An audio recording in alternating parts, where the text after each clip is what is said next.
ರಂಗಸ್ಥಳವನ್ನು ಕರ್ಮಸ್ಥಳವನ್ನಾಗಿರಿಸಿಕೊಂಡವರು Shri N Sethuram sir ಅವರು. ರಂಗ ಸಾಧನೆ ತಪಸ್ಸಿನಲ್ಲಿ ದೀರ್ಘಕಾಲ ತಮ್ಮ ಬದುಕನ್ನು ಅರ್ಪಿಸಿದ ಹಿರಿಯ ನಾಟಕ ನಿರ್ದೇಶಕರು, ಸಂವೇದನೆ ಶಿಲ್ಪಿಗಳು, ವಿಚಾರದ ವಾಸ್ತುಶಿಲ್ಪಿಗಳು. ಆದರಣೀಯ ಎನ್ ಸೇತುರಾಮ್ ಅವರು ಸರ್ ಅವರು ಇವತ್ತು ನಮ್ಮ ಜೊತೆ ಉಪಸ್ಥಿತರಿದ್ದಾರೆ. ಪದ್ಮಶ್ರೀ ಡಾಕ್ಟರ್ ಬನ್ನಂಜಿ ಗೋವಿಂದಾಚಾರ್ಯರ ಕೇವಲ ವೇದಗಳ ವ್ಯಾಖ್ಯಾನಕಾರರಲ್ಲ, ಬದುಕಿನ ವ್ಯಾಖ್ಯಾನಕಾರರು ಕೂಡ. ಕೇವಲ ಪುರಾಣಗಳನ್ನು ಓದಿದ್ದಲ್ಲ, ಪುರಾಣದ ಬೆಳಕನ್ನು ಸಮಾಜದ ದಾರಿಗಳಲ್ಲಿ ಹರಿಸಿದವರು. ಅವರು ಕೇವಲ ಶಾಸ್ತ್ರವನ್ನು ವಿವರಿಸಲಿಲ್ಲ, ಶಾಸ್ತ್ರವನ್ನು ಮಾನವೀಯತೆಯೊಂದಿಗೆ ಸಂಸ್ಕೃತಿಯನ್ನು ಸಮಕಾಲೀನ ಜೀವನದೊಂದಿಗೆ ಜೋಡಿಸಿದರು. ಈ ಸಾಮಾಜಿಕ ಆಯಾಮವನ್ನು, ಈ ಮಾನವೀಯ ಮುಖವನ್ನು, ಈ ಲೋಕಮಂಗಳ ದೃಷ್ಟಿಯನ್ನು ತಮ್ಮ ಸೂಕ್ಷ್ಮ ಅವಲೋಕನದಿಂದ ತಮ್ಮ ಮುಂದೆ ಅನಾವರಣಗೊಳಿಸುವವರು ಶ್ರೀಯುತ ಎನ್ ಸೇತುರಾಮ್ ಸರ್ ಅವರು. ಇದೀಗ ಬನ್ನಂಜಿಯವರ ಸಾಮಾಜಿಕ ಮುಖ ಎಂಬ ವಿಷಯದ ಮೂಲಕ ಅಕ್ಷರದ ಆಚೆ ಇದ್ದ ಆಚಾರ್ಯರನ್ನು, ಶಾಸ್ತ್ರದೊಳಗಿದ್ದ ಸಮಾಜ ಸೇವಕರನ್ನು, ಪಾಂಡಿತ್ಯದೊಳಗಿದ್ದ ಪರಮ ಮಾನವತಾವಾದಿಯನ್ನು ನಮ್ಮೆದುರು ಜೀವಂತಗೊಳಿಸಲಿದ್ದಾರೆ. ನಮಸ್ಕಾರ. ವೇದಿಕೆ ದೊಡ್ಡದು, ಆ ಮಟ್ಟಕ್ಕಿಂತ ಬೆಳೆದಿಲ್ಲ. ಹಾಗಾಗಿ ಕೆಳಗೆ ಪೀಠ ಕೊಟ್ಟರು, ಕೂರ್ಲಿಕ್ಕೆ ಜನ ಪೀಠ ಕೊಟ್ಟರು, ನನಗೆ ನಿಲ್ಲಲಿಕ್ಕೆ ಕೊಡ್ತಾರೆ. ಈಗ ಮೈ ಪೋಡಿಯಮ್ಮಿಂದ ನಿಂತರೆ ಕಾಣಿಸ್ಲಿಕ್ಕಿಲ್ಲ ಅಂತ. ಒಂದು ಕರೆಸಿದ್ದು ಸರಿ, ಮಧ್ಯಾಹ್ನದ ಸೆಷನ್ನು ಊಟ ಆದ ಕೂಡಲೇ ಅದರಲ್ಲಿ ಮೊದಲ ಭಾಷಣಕಾರ ಹಾಕಿದಾಗ ಏನಾಗುತ್ತೆ, ಮೊದಲಿಗೊಂದು 4 ಜನ ಮಾತಾಡಿದ್ರೆ ಏನಾಗಿರುತ್ತೆ, ಸ್ವಲ್ಪ ಸದ್ದಿಗೆ ಎಚ್ಚರವಾಗಿರುತ್ತೆ ಅಥವಾ ವಿಚಾರಕ್ಕೆ ಸ್ವಲ್ಪ ಎಚ್ಚರವಾಗಿರುತ್ತೆ.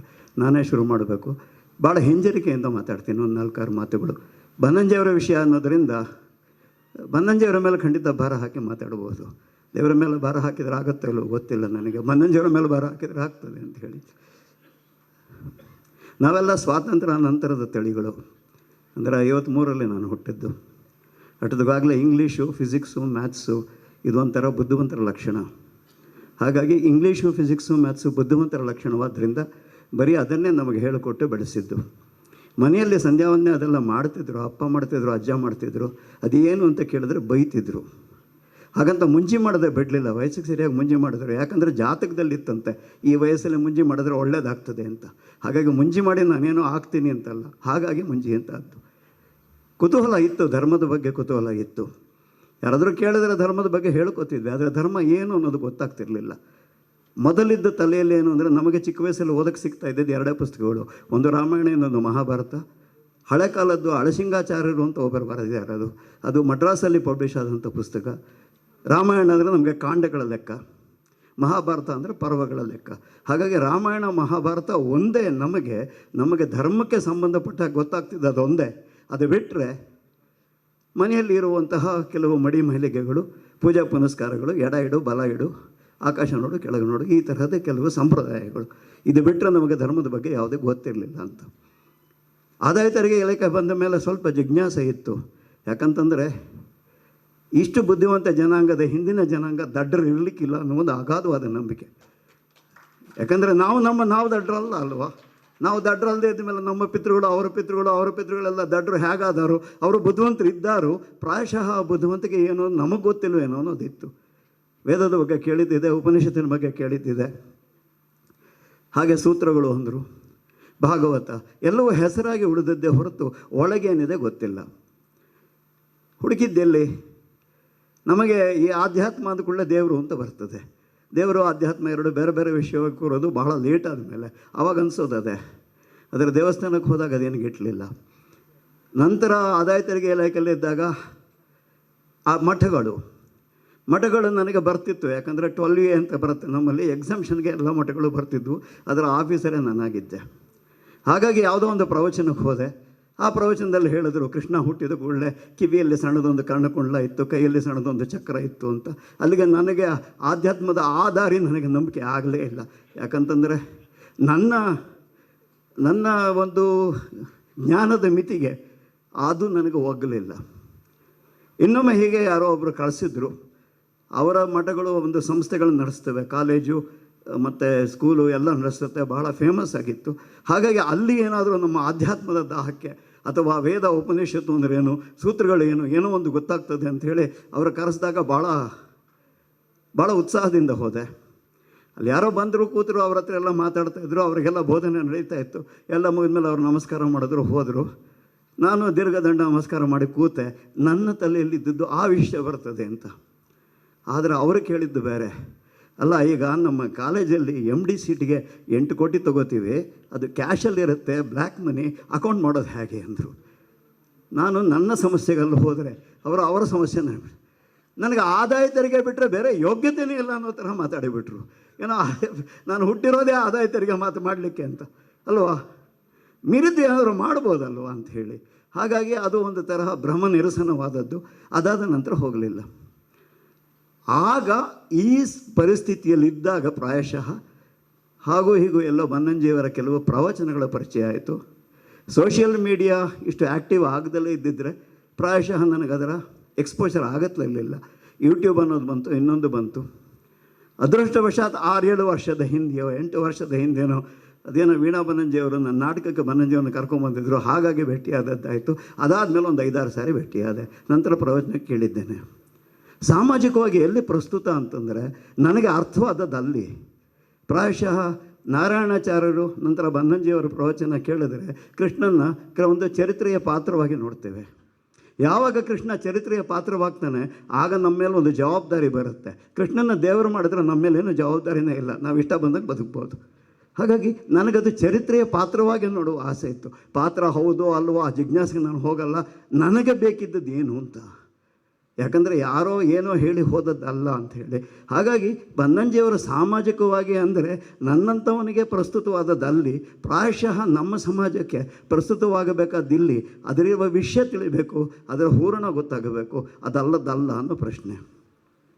ಎರಡನೇದು, ವೈಯಕ್ತಿಕವಾಗಿ ಭೇಟಿಯಾದಾಗ ಬಹಳ ವಾಗ್ಮಿಗಳು, ಬುದ್ಧಿವಂತರು, ಜ್ಞಾನಿಗಳು ಭೇಟಿಯಾಗಿದ್ದೇನೆ. ಅದೇನೋ ಒಂದು ವಯಸ್ಸಿನ ಮೇಲೆ ಜ್ಞಾನ ಹೆಚ್ಚಾದರೆ ತಲೆ ಭಾರವಾಗಿ ಕೋಪದಲ್ಲೇ ಇರ್ತಾರೆ ಅಂತನ್ಸುತ್ತೆ. ಯಾರ ಹತ್ರ ನಗ್ನಗ್ತಾ ಮಾತಾಡೋದಿಲ್ಲ, ಅದೇನೋ ಒಂಥರ ಸಿಡುಕ್ತಾ ಇರ್ತಾರೆ. ಏನಂದರೆ ನೀನು ಯಾಕೆ ಹುಟ್ಟದೆ ಅಂತಾನೆ ನಾನು ಕೇಳೋ ಥರ ಅನಿಸುತ್ತೆ ಎಷ್ಟೋ ಸಾರಿ. ಒಂಥರ ಮೇ ಬಿ ನಮ್ಮ ಅಜ್ಞಾನ ಅಷ್ಟಿರ್ಬೋದು. ಅಜ್ಞಾನ ಇರೋದರಿಂದಲೇ ನಾವು ಜ್ಞಾನಿಗಳನ್ನು ಹುಡುಕ್ತೀವಿ. ಎರಡನೇದು, ಅವರು ಜ್ಞಾನಿ ಅನ್ನೋಷ್ಟು ಜ್ಞಾನವಾದರೂ ನಮಗಿದೆ ಅಲ್ವಾ, ಎಷ್ಟೋ ಜನಕ್ಕೆ ಅದೂ ಇಲ್ಲ ಅಲ್ವಾ. ಹಾಗಾಗಿ ಇಲ್ಲಿ ಜ್ಞಾನ ದಕ್ಕಬಹುದು ಅಂತ ಅನಿಸುತ್ತಲ್ವ. ಆ ಪಟ್ಟಕ್ಕೆ ನಾವು ಕೂರಿಸಿದ ಮೇಲೆ ನೀವು ಸ್ವಲ್ಪ ನಗನಗ್ತಾ ಮಾತಾಡಿ ಏನೋ ಕೇಳ್ತಾನೆ ಗೊತ್ತಿಲ್ಲ ಹೇಳ್ಬೋದಲ್ವ. ಬನ್ನಂಜಿಯವರೊಟ್ಟಿಗೆ ಮಾತಾಡಿದಾಗ ಭಾಳ ಸಂತೋಷ ಆದದ್ದಲ್ಲೇ, ಅವರು ನಿಮ್ಮನ್ನು ಅವರ ಸಮರಾಗಿ ಮಾತಾಡಿಸ್ತಾರೆ. ನಾನು ಕೇಳಿದ ಯಾವ ಪ್ರಶ್ನೆಗೂ ಅವರ ಮುಖದಲ್ಲಿ ಯಾವತ್ತಿನೂ ಒಂದು ವ್ಯಂಗ್ಯದನಿಗೂ ಯಾವತ್ತೂ ಬಂದದ್ದಿಲ್ಲ. ಜೊತೆಗೆ ನಿಮಗೇನು ತಿಳ್ಕೋಬೇಕಿದೆ ಅನ್ನೋದನ್ನು ಸ್ಪಷ್ಟವಾಗಿ ಹೇಳಬಲ್ಲರು. ನಮ್ಮಲ್ಲಿ ಹೇಳ್ತೇನೆ, 40-50 ವರ್ಷ ಪ್ರೊಫೆಷನಲ್ಲಿರೋರು ಏನಾದರೂ ಕೇಳಿದ್ಕೊಳ್ಳೆ ಹಿಂದೆ ತಿರುಗಿ ನೋಡೋ ಬುಕ್ ಕೈಗೆ ತಗೋತಾರೆ. ಬನ್ನಂಜಿ ಅವ್ರದ್ದು ಅದೊಂದು, ಯಾವುದಕ್ಕೂ ಅವರು ಬುಕ್ ಕೈಗೆ ತಗೊಂಡಿದ್ದೇ ಇಲ್ಲ. ಅವರು ಬೇರೆ ಟೈಮ್ನಲ್ಲಿ ಓದ್ಕೊಳ್ಳೋರು. ನಾವು ಹೋಗಿ ಎದುರುಗಡೆ ಕೂತಾಗ ನಮ್ಮ ಮುಂದೆ ಪ್ರದರ್ಶನಕ್ಕೆ ಅಂತ ತರೋ ವಿಷಯ ಇರಲಿಲ್ಲ. ಹಾಗಾಗಿ ವೈಯಕ್ತಿಕವಾಗಿ ಯಾವುದೇ ಹಮ್ಮು ಬಿಮ್ಮುಗಳಲ್ಲದೆ ತಲುಪಲಾಗಬಹುದಂಥ ಮನುಷ್ಯ. ಅಫ್ಕೋರ್ಸ್ ಎಲ್ಲ ಒಂದು ಮಾತು ಕೇಳಿದ್ದೆ ಅದರಲ್ಲಿ, ಭಾಳಷ್ಟು ವಿಷಯಗಳನ್ನು ನಾವು ಕಷ್ಟಪಟ್ಟು ಕಲಿತೀವಂತೆ. ಕಲಿಯೋ ಪರ್ಪಸ್ ಏನು ಅಂದರೆ ಅದನ್ನು ಸುಲಭವಾಗಿ ತಿಳಿ ಹೇಳೋ ಚೈತನ್ಯ ಬೇಕಂತೆ. ಇಲ್ಲದೇ ಕಷ್ಟಪಟ್ಟು ಕಲ್ತೇನು ಪ್ರಯೋಜನ, ಸುಲಭವಾಗಿ ತಿಳಿ ಹೇಳೋಕ್ಕಾಗಿದ್ದರೆ ನಾನು ಏನು ಕಲಿತೆ ಅನ್ನೋದು ನನಗೆ ಸ್ಪಾಟಿಬಲ್ ಇದ್ದಿದ್ಮೇಲೆ ನಿಮಗೇನು ಹೇಳಿ ಯಾರು ಅಂತ. ಬನ್ನಂಜಿಯವರ ವಿಷಯದಲ್ಲಿ ಹಾಗಾಗಲಿಲ್ಲ. ಹಾಗಾಗಿ ಅಲ್ಲಿ ಬನ್ನಂಜಿಯವರು ನನಗೆ ಪ್ರಸ್ತುತವಾಗ್ತಾರೆ. ಒಂದು, ಸಮನಾಗೆ ಕೂರಿಸ್ಕೊಳ್ಳೋರು, ಜೊತೆಗೆ ಕೂರಿಸ್ಕೊಳ್ಳೋರು, ಜೊತೆಗೆ ಮಾತಾಡೋರು. ಅದೇನೋ ಆಯಸ್ಕಾಂತದ ಜೊತೆಗೆ ಕಬ್ಬಿಣ ಸ್ವಲ್ಪ ಒಜ್ಜಿಕೊಂಡ್ರೆ ಒಂದು ಸ್ವಲ್ಪ ಹೊತ್ತು ಇರ್ತದಂಥದ್ರದ್ದು. ಹಾಗಾಗಿ ನಮಗೂ ಏನೋ ಒಂದು ಸ್ವಲ್ಪ ಹೊತ್ತು ಇದ್ದಿತ್ತು. ಬಟ್ ಆಫ್ಕೋರ್ಸ್ ಅವರೊಟ್ಟಿಗೆ ಸಾಕಷ್ಟು ಕಳೆದಾಗ ಅದೇ ಜ್ಞಾನ ಅಂತ ಅಂದ್ಕೊಂಡು ತಿರುಗಬಾರ್ದು ಅನ್ನೋ ಸತ್ಯವೂ ಅವರಿಂದನೇ ಗೊತ್ತಾಗೋದು, ಮೀರಿದ್ದಲ್ಲ ಅಂತ ಹೇಳಿ. ಬಹಳ ಸಂತೋಷದಿಂದ ಮಾಡಿದ್ದು ಅವರೊಟ್ಟಿಗೆ ದೂರದರ್ಶನಕ್ಕೆ ಒಂದು 4 ಎಪಿಸೋಡ್ಸು. ಬನ್ನಂಜಿ ಅವರು ಇದ್ದಾರೆ ಅಂತ ಆ ಎಪಿಸೋಡ್ಸ್ ಭಾಳ ಜಾಸ್ತಿ ಓಡ್ತಾ ಇದೆ. ಜೊತೆಗೆ ಇವನು ಇದ್ದಾನೆ ಅಂತ, ನಾನು ಇನ್ನೂ ಇದ್ದೇನೆ, ಹಾಗಾಗಿ ಇವನು ಇದ್ದಾನೆ ಅಂತ ಹೇಳ್ತಾರೆ. ಆ 4 ಎಪಿಸೋಡ್ ಮಾಡಬೇಕಾದ್ರೆ ಭಾಳ ಚೆನ್ನಾಗಿತ್ತು. ಸಾಮಾನ್ಯವಾಗಿ ನಾವು ಇಂಟರ್ವ್ಯೂ ಮಾಡಬೇಕಾದ್ರೆ ಮೊದಲೇ ಹೇಳ್ತೇವೆ ನಾವು ಈ ಪ್ರಶ್ನೆ ಕೇಳ್ತೀವಿ ಅಂತ. ಇದು ಎಲ್ಲಿವರೆಗೂ ಅಂದರೆ ಈ ಸೆಲೆಬ್ರಿಟಿಗೆ ತಟ್ಟಂತ ಹೇಳಿ ಅಂತ ಕರೆದ್ರೆ ಮೇಕಪ್ ಮಾಡಿಸ್ಕೊ ಬಂದು ಸಾರ್ ಈ ಪ್ರಶ್ನೆ ಕೇಳ್ಬೋದಾ ಅಂತ ಕೇಳ್ತಾರೆ. ನಾನು ಹೇಳೋದೆ ಕೇಳಯ್ಯ ಪರವಾಗಿಲ್ಲ ಅಂತ. ಅಲ್ಲ, ಹಾಗಲ್ಲ, ಅವರು ಮೇಕಪ್ನವ್ರು ಹೇಳೋರು. ಸೆಲೆಬ್ರಿಟಿಗಳು ತಪ್ಪು ಉತ್ತರ ಕೊಡೋಕ್ಕೆ ಸಂಕೋಚ ಪಡ್ಕೋತಾರೆ ಸರ್, ಹಾಗಾಗಿ ಮೊದಲೇ ಉತ್ತರ ಹೇಳ್ಬೋಣ ಅಂತ. ನಾನಂತೆ ಸೆಲೆಬ್ರಿಟಿ ಆಗಿರೋದೇ ನಾಚಿಕೆ ಬಿಟ್ಟಿವಿ ಅಂತಲ್ಲ. ಅಲ್ಲ, ಸೆಲೆಬ್ರಿಟಿ ಆಗಿರೋ ನಾಚಿಕೆ ಬಿಟ್ವಿ ಅಂತಲ್ಲ, ನಾಚಿಕೆ ಆಗೋ ವಿಷಯ ಆಗಬೇಕು, ಅದಲ್ವ ಸೆಲೆಬ್ರಿಟಿ ಆಗಬೇಕಾದ್ದು.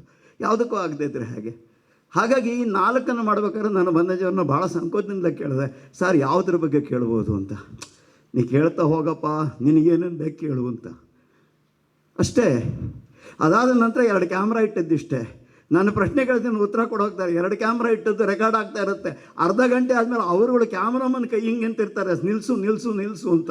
ಹಾಗಾಗಿ ಏನಾಯಿತು, 4 ಎಪಿಸೋಡನ್ನು 6 ಗಂಟೆ ಕಾಲದಲ್ಲಿ 4 ಎಪಿಸೋಡ್ ಮುಗಿದೋಗಿತ್ತು. ನಂತರ ನಮ್ಮನ್ನು ಕರೀಲಿಲ್ಲ, ಯಾಕಂದರೆ ಮೀಟ್ರ್ ಓಡಲ್ಲ ಅಂತ. ದಿನಕ್ಕೆ 1 ಎಪಿಸೋಡ್ ಓಡಿದ್ರೆ ಎಲ್ರಿಗೂ ಮೀಟ್ರ್ ಓಡುತ್ತೆ. ದಿನಕ್ಕೆ 4 ಎಪಿಸೋಡ್ ಈ ಥರ ಸುತ್ತು ಕೊಟ್ಟರೆ ಅವ್ರಿಗೆ ಮೀಟ್ರ್ ಓಡಲ್ಲ. ಹಾಗಾಗಿ ನೀವು ಬರೋದೇ ಬೇಡ ಅಂದರು. ಆದರೆ ನನಗೆ ಭಾಳ ಖುಷಿ ಆದದ್ದು ಅಲ್ಲಿ. ಎಲ್ಲೋ ಒಂದು ಕಡೆ ಹೇಳ್ತೇನೆ, ಚಿಕ್ಕ ವಯಸ್ಸಿಂದ ಗಾಯತ್ರಿ ಮಂತ್ರನ ಹೇಳಿಸಿದ್ದೆ ನಮ್ಮ ಮನೆಯಲ್ಲಿ. ನಮ್ಮ ಅಜ್ಜ ಹೇಳ್ತಿದ್ರು, ನಮ್ಮಪ್ಪ ಹೇಳ್ತಿದ್ರು, ನನ್ನ ಹತ್ರನೂ ಹೇಳಿಸ್ತಿದ್ರು. ನಾನು ಬನ್ನಂಜಿಯವರೊಟ್ಟಿಗೆ ಮಾತಾಡೋರ್ಗೆ, ಯಾಕಂದರೆ ಸಂಸ್ಕೃತ ನಾವು ಕ್ಲಾಸ್ಗಳಲ್ಲಿ ಓದಲಿಲ್ಲ, ಬನ್ನಂಜಿಯವರೊಟ್ಟಿಗೆ ಮಾತಾಡುವವರೆಗೂ ನನ್ನ ತಲೆಯಲ್ಲಿ ಅದು ಯಾವುದೋ ದೇವಿಯ ಸ್ತೋತ್ರ ಅನ್ನೋ ಭಾವವೇ ಇತ್ತೇ ಹೊರತು ಅದು ಬೇರೆ ಏನೋ ಇದೆ ಅನ್ನೋದು ಇರಲೇ ಇಲ್ಲ ನನ್ನ ತಲೆಯಲ್ಲಿ. ಬನ್ನಂಜಿಯವ್ರನ್ನ ಕೇಳಿದಾಗ ಅದೊಂದು, ಮತ್ತು 2ನೇದು ಪ್ರವರ, ನಮ್ಮ ಕಾಲಮಾನಗಳು ಏನಿದೆ ಅನ್ನೋದಿದೆಯಲ್ಲ. ನಾವು ಆದ್ಯ ಭ್ರಮಣ ಶುರು ಮಾಡ್ತೇವೆ, ಅದು ಆ ಕಾಲಮಾನದ ಒಂದು ಕಾನ್ಸೆಪ್ಟು. ಹಾಗೆಯೇ ಈ ಗಾಯತ್ರಿಯ ಕಾನ್ಸೆಪ್ಟು, ಇದೆಲ್ಲವನ್ನು ಹೇಳಿದ್ದೇನೆ. ಹೆಚ್ಚು ಏನು ಹೇಳಲಿ, ನಮಗಿದ್ದದ್ದು ಅವಶ್ಯಕತೆ ಆಧ್ಯಾತ್ಮದ್ದಾಗಲಿ ಅಥವಾ ವೇದ ಉಪನಿಷತ್ತು ಅಂತ ಹೇಳಿದ್ದಾಗಲಿ ಅಥವಾ ಸೂತ್ರಗಳು ಅಂತ ಹೇಳಿದ್ದಾಗಲಿ, ಭಾಗವತ ಆಗಲಿ. ಈಗ ಹಾಗೆ ನೋಡಿದ್ರೆ ನೀವು ನೋಡಿ, ಬನ್ನಂಜಿಯವರು ಯಾವುದ್ರ ಬಗ್ಗೆ ಮಾತಾಡಿಲ್ಲ. ತುಳಸಿ ಪೂಜೆ ಬಗ್ಗೆ ಮಾತಾಡಿದ್ದಾರೆ, ಸತ್ಯನಾರಾಯಣ ವ್ರತದ ಬಗ್ಗೆ ಮಾತಾಡಿದ್ದಾರೆ. ಸತ್ಯನಾರಾಯಣ ವ್ರತ ಇತ್ತೀಚೆಗೆ ಯಾವುದೋ ಶುರುವಾದದ್ದು, ಮೊದಲು ಯಾವುದೋ ವ್ರತ ಎಲ್ಲ ಅದು ಕೂಡ ಇದೆ. ಮತ್ತು ಈಗ ಧರ್ಮದ ಬಗ್ಗೆ ಅವ್ರು ಹೇಳಿದ ಒಂದು ಮಾತು ಭಾಳ ಚೆಂದ ಅನ್ನಿಸ್ತು. ಸಹಜವಾಗಿ ಬದುಕಿ ಅದೇ ಧರ್ಮ ಅಂದರು. ಅದು ಒಂದು ಕ್ಯಾಸೆಟೆಲ್ಲ ಇದೆ, ಸಹಜವಾಗಿ ಬದುಕಿರೋ ಧರ್ಮ ಅಂತ. ಬರೀ ಅಷ್ಟಕ್ಕೆ ನಿಲ್ತದ? ಇಲ್ಲ. ಸಹಜವಾಗಿ ನೀವು ಬದುಕಿ, ಆದರೆ ಅದರಿಂದ ಬೇರೆಯವ್ರಿಗೆ ಸಮಸ್ಯೆ ಆಗಬಾರ್ದು. 2ನೇದು, ಯಾವುದೋ ಒಂದು ಕ್ರಿಯೆ ನಡೆಸಬೇಕಾದ್ರೆ ನಿಮಗೇನು ಪ್ರಯೋಜನ ಇದೆ ಮೊದಲ ಪ್ರಶ್ನೆ, ಇದರಿಂದ ಬೇರೆಯವ್ರಿಗೆ ಪ್ರಯೋಜನ ಇದೆಯಾ 2ನೇ ಪ್ರಶ್ನೆ, 3ನೇದು ಇದರಿಂದ ಬೇರೆ ಯಾರಿಗಾದರೂ ಮಾರಕ ಆಗುತ್ತಾ, ಅದು 3ನೇ ಪ್ರಶ್ನೆ. ಇದು 3ಅನ್ನು ಅರ್ಥ ಮಾಡಿಕೊಂಡು ಬದುಕಿದರೆ ಪ್ರಾಯಶಃ ಅದೊಂದು ಧರ್ಮ ಆದಿತ್ತು ಅಂತ ಹೇಳಿ. ಇದು ಯಾವುದೋ ಭಾಷಣದಲ್ಲೇ ನಾನು ಕೇಳಿದ್ದಷ್ಟೇ. ಹಾಗಾಗಿ ಸಾಮಾಜಿಕವಾಗಿ ಪ್ರಸ್ತುತ ಆಗೋದು ಎಲ್ಲಿ ಅಂತಂದರೆ, ಆಗಿನ ಅಂದರೆ ನಮ್ಮ ಆಧ್ಯಾತ್ಮಕ್ಕೆ ಅಥವಾ ಧರ್ಮಕ್ಕೆ ಅಂತ ಇದ್ದಂತಹ ಸಂಸ್ಥೆಗಳು ಯಾವುದೋ ಒಂದು ಕಟ್ಟುಪಾಡಿನಲ್ಲೇ ಹೊರಟು ಬರೀ ಆ ವಿಷಯಗಳಲ್ಲೇ ಕಾಲ ಕಳೆಯೋದರಿಂದ, ಯಾಕಂದರೆ ಪ್ರವಚನಗಳಲ್ಲಿ ಇಷ್ಟು ಗಾಢವಾಗಿ ಯಾರನ್ನು ಅದನ್ನು ಮಾತಾಡೋಕ್ಕೆ ಹೋಗೋದಿಲ್ಲ ಅಂತ ಅರ್ಥೈಸಿ ಮಾತಾಡುವಂತಹ ಒಂದು ಪಾತ್ರ ಬೇಕಿತ್ತು. ಪ್ರಾಯಶಃ ಇದೊಂದು ಕೊಂಡಿ, ಸಾಮಾಜಿಕವಾಗಿ ನಮಗೆ ರೆಲೆವೆಂಟ್ ಆದದ್ದು ಅಲ್ಲಿ. ಹೆಚ್ಚು ಮಾತಾಡೋದಕ್ಕೆ ಹೋಗಲ್ಲ, ಭಾಳ ಜನ ಮಾತುಗಾರರಿದ್ದಾರೆ. ಆದರೆ ಮುಗಿಸೋದಕ್ಕೆ ಮುಂಚೆ ಒಂದು ಸಣ್ಣ ವಿಷಯ. ಬನ್ನಂಜಿಯವರು ನನ್ನನ್ನು ಸಮ ಅಂತ ಪಕ್ಕದಲ್ಲಿ ಕೂರಿಸ್ಕೊಂಡ್ರು. ನಾನು ಅವರು ಸಮ ಆದ ಮೇಲೆ ಅವ್ರು ಹೇಗೆ ದೊಡ್ಡವರು ಅನ್ನೋ ಮಾತು ನಾನು ಹೇಳ್ಬೋದು. ಅವರೇ ಹೇಳಿದ್ದಾರೆ, ನಾನು ಸೀತಾರಾಮ ಸಮ ಅಂತ ಅಲ್ವಾ, ಅವರೇ ಹೇಗೆ ದೊಡ್ಡವರು. ಅದರ ಒಂದೇನು ಅಂದರೆ, ಬನ್ನಂಜಿಯವರು ಗೊತ್ತಿರೋದ್ರಿಂದ ನನಗೆ ನನ್ನ ಯೋಗ್ಯತೆ ಗೊತ್ತಿರಬೇಕಲ್ಲ. ನನ್ನ ಯೋಗ್ಯತೆ ಎಷ್ಟು ಅಂತ ಗೊತ್ತಾದಾಗ ನಾನು ಅವರ ಸಮ ಅಲ್ಲ ಅನ್ನೋದು ನನಗೆ ಗೊತ್ತಿರ್ತದೆ. ಅವರು ನನ್ನನ್ನು ಸಮನಾಗೆ ಕರಿಬೋದು, ಆದರೆ ನಾನು ಅವರನ್ನು ಸಮ ಅಂತ ಕರೀಬಾರ್ದು. ಯಾಕಂದರೆ ಇದು ನನ್ನ ಯೋಗ್ಯತೆಯ ಪ್ರಶ್ನೆ, ಅವ್ರ ಯೋಗ್ಯತೆ ಅದಲ್ಲ. ಈ ಮಾತು ಯಾತಕ್ಕೆ ಹೇಳಿದೆ ಅಂತಂದರೆ, ವೇದಿಕೆಗಳಿಂದ ಕೆಲವೊಂದು ಹೇಳಿ ಮುಗಿಸೋದು ವಾಸಿ. ಇತ್ತೀಚೆಗೆ ಯಾವುದೋ ಚಾನಲ್ಗೆ ಸಂಬಂಧಪಟ್ಟವ್ರು ಏನೋ ಒಂದು ಮಾತಂದ್ರಂತೆ, ರಾಮರಾಜ್ಯದಲ್ಲಿ ರಾಮ ನಾನು ಸಮ ಆದ ಮೇಲೆ, ಎಲ್ಲರೂ ಸಮ ಆದಮೇಲೆ ರಾಮ ಹೇಗೆ ದೇವರು ಅಂತ. ಅಫ್ಕೋರ್ಸ್ ಭಾಳ ಅದ್ಭುತವಾದ ಪ್ರಶ್ನೆ. ಅದರ ಒಂದೇನು ಅಂದರೆ, ಇದರಲ್ಲಿ ಬುದ್ಧಿವಂತಿಕೆ ಏನಿಲ್ಲ, ದಡ್ಡತನ ಇದೆ. ರಾಮರಾಜ್ಯದಲ್ಲಿ ರಾಮ ಪ್ರಜೆಗಳು ಸಮ, ಶ್ರೀರಾಮಚಂದ್ರ ನಾನು ಸಮ ಅನ್ನೋದು ರಾಮನ ದೃಷ್ಟಿಕೋನ. ಆದರೆ ನನಗೆ ಗೊತ್ತಿದೆಯಲ್ಲ ನಾನಷ್ಟು ಅಯೋಗ್ಯ ಅಂತ, ಹಾಗಾಗಿ ನನಗೆ ರಾಮ ದೇವರು. ಇದು ನನ್ನ ಯೋಗ್ಯತೆಯ ಪ್ರಶ್ನೆ, ರಾಮನ ಯೋಗ್ಯತೆಯ ಪ್ರಶ್ನೆ ಅಲ್ಲ. ಪ್ರಾಯಶಃ ಇಷ್ಟನ್ನು ಅರ್ಥ ಮಾಡಿಕೊಳ್ಳಿಕ್ಕೆ, ಇಷ್ಟರ ಮಟ್ಟಿನ ತರ್ಕವನ್ನು ಕೊಡಲಿಕ್ಕೆ ತಲೆಗೆ ಎಲ್ಲಿಯೋ ಒಂದು 8-10 ಸಾರಿ ಬನ್ನಂಜಿಯವರನ್ನು ಭೇಟಿಯಾದದ್ದಿದೆಯಲ್ಲ, ಅದು ಸಹಾಯ ಮಾಡಿದೆ ಅನಿಸುತ್ತೆ. ನನ್ನ ನಾಟಕಗಳನ್ನು ಅವ್ರು ನೋಡಿದ್ದಾರೆ ಅನ್ನೋ ಒಂದು ಹೆಮ್ಮೆ ಇದೆ. ಹಾಗೆಯೇ ಜೊತೆಗೆ ಕೂರಿಸ್ಕೊಂಡು, ನಾವೆಲ್ಲ ಭಾಳ ಸಣ್ಣ ಜನ ಅಲ್ಲದೆ, ಯಾವುದೇ ಹಮ್ಮು ಬಿಮ್ಮುಗಳು ಇಲ್ಲದೆ ನಗು ಮುಖದಲ್ಲಿ, ಬನ್ನಂಜಿಯವರ ಸೀರಿಯಸ್ ಮುಖ ನೀವು ಎಲ್ಲಿಯೋ ಯೋಚನೆ ಮಾಡ್ತಿದ್ದಾಗ ನೋಡಿರ್ಬೋದು, ಎಲ್ದಿರ ನಿಮ್ಮನ್ನು ಗುರುತು ಹಿಡಿದ್ರೆ ನಗುಮುಖವೇ. ಆ ನಗುಮುಖ ಇರೋದು ಬಹಳ, ಈ ಜ್ಞಾನಿಗಳಲ್ಲಿ ಮತ್ತು ವಿದ್ವತ್ ಪಂಡಿತರಲ್ಲಿ ನಗುಮುಖ ಇರೋದು ಭಾಳ ಕಮ್ಮಿ. ಅವರು ನಗೋದ್ರ ಬಗ್ಗೆ ಭಾಳ ದ್ವೇಷ ಇದೆ, ಸೀರಿಯಸ್ ಆಗಿ ಇಲ್ಲದೆ ಇದ್ರೆ ನಮ್ಮನ್ನು. ಅಫ್ಕೋರ್ಸ್ ನಮ್ಮನೇಲಿ ನಮ್ಮ ತಂದೆನೂ ಯಾವಾಗಲೂ ಕೋಪಿಸ್ಕೊಂಡಿರೋರು. ಅವ್ರ ಪ್ರಶ್ನೆ ಬೇರೆ. ಸಂಜೆ ಆಗ್ತಿದ್ದ ಹಿಂಗೆ ಕೋಪಿಸ್ಕೊಂಡು ಮನೆಗೆ ಬಂದರೆ ನಾವು ಅವರೇ ಏನೂ ಕೇಳಲ್ಲ ಅಂತ. ಯಾರು ನಿಮ್ಮನ್ನು ಪ್ರಶ್ನೆ ಕೇಳಬಾರ್ದು ಅನ್ನೋರು ಮುಖ ಸಿಂಡಿಸ್ಕೊಂಡು ವಾಡ್ತಾ ಇರ್ತಾರೆ, ಮಾತಿದ್ದರೆ ರೇಗ್ತಾ ಇರ್ತಾರೆ. ನನಗೆ ಈಗಲೂ ಒಂದು ಅರ್ಥ ಆಗಿಲ್ಲ, ನೀವು ಸಾಮಾಜಿಕ ಬದುಕಿಗೆ ಯಾಕೆ ಬಂದ್ರಿ? ನಾನೇ ಆಗಲಿ ಸಾಮಾಜಿಕ ಬದುಕಿಗೆ ಯಾಕೆ ಬಂದೆ? ಜನ ನನ್ನನ್ನು ಗುರ್ತು ಹಿಡೀಲಿ ಅಂತ. ಈ ಗುರ್ತು ಹಿಡಿದಾಗ ಏನಂತ ಅಹಂಕಾರ ಅಲ್ವಾ? ಪ್ರಾಯಶಃ ಇದನ್ನು ಕಲಿಬೇಕಾದ್ರೆ ಬನ್ನಂಜಿಯವರನ್ನು ನೋಡಿ ಕಲಿಬೇಕು. ಒಂದು ಟೀ ಶರ್ಟು ಒಂದು ಪಂಚೆ ಸುತ್ತಕೊಂಡು ಕೂತರೆ ಅವರು ಅದೇನ ಅಂತ ಅನಿಸೋದು.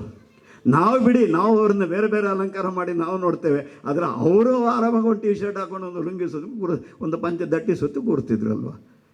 ಹಾಗೆ ಎಲ್ಲೋ ಒಂದು ಕಡೆ ನಮ್ಮವರಾಗಿ, ಅಂದರೆ ಸಂಸಾರದ ಭಾಗವಾಗಿ, ಮಕ್ಕಳು ಮರಿ ಹೆಂಡತಿ ಮನೆ ಎಲ್ಲದರ ಭಾಗವಾಗಿ ನೋಡಿ. ಇಷ್ಟೆಲ್ಲ ಆದರೂ ಕೂಡ ಬನ್ನಂಜೆ ನನಗೆ ಸಿಕ್ಕವರೆಲ್ಲ ಇನ್ಕಮ್ ಟ್ಯಾಕ್ಸ್ ಕೇಳ್ತಾರೆ. ಬನ್ನಂಜಿಯವರು ಒಬ್ಬರೇ ನನಗೆ ಇನ್ಕಮ್ ಟ್ಯಾಕ್ಸ್ ಬಗ್ಗೆ ಒಂದು ಪ್ರಶ್ನೆನೂ ಮಾಡಲಿಲ್ಲ. ನನಗೆ ಅವ್ರಿಗೆ ಅದು ರೆಲೆವೆಂಟ್ ಅಲ್ಲ ಅಂತ ಅನ್ನಿಸ್ತು. ಮತ್ತು ಎರಡನೇದು ಅವ್ರಿಗೂ ಅನಿಸಿದೆ ನೋಡಿ, ಈ ಮನುಷ್ಯನಿಗೆ ಇನ್ಕಮ್ ಟ್ಯಾಕ್ಸ್ ಮೀರಿದ ಯೋಗ್ಯತೆ ಇನ್ನೊಂದು ಇರ್ಬೋದು ಅಂತ ಅವ್ರಿಗೆ ಅನಿಸಿರ್ಬೋದಲ್ವ. ಎರಡೂ ಸತ್ಯವೇ ಅಲ್ವ.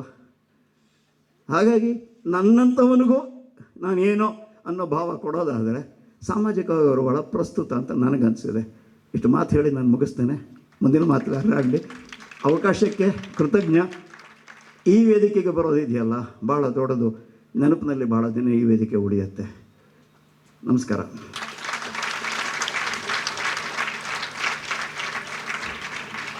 ಬನ್ನಂಜಿಯಂಥ ಬೆಳ್ಳಿ ಬೆಟ್ಟವನ್ನು ಕುರಿತು ಚಿನ್ನದಂಥ ಮಾತಾಡಿದಂಥ ಶ್ರೀಯುತರಿಗೆ ಧನ್ಯವಾದಗಳು.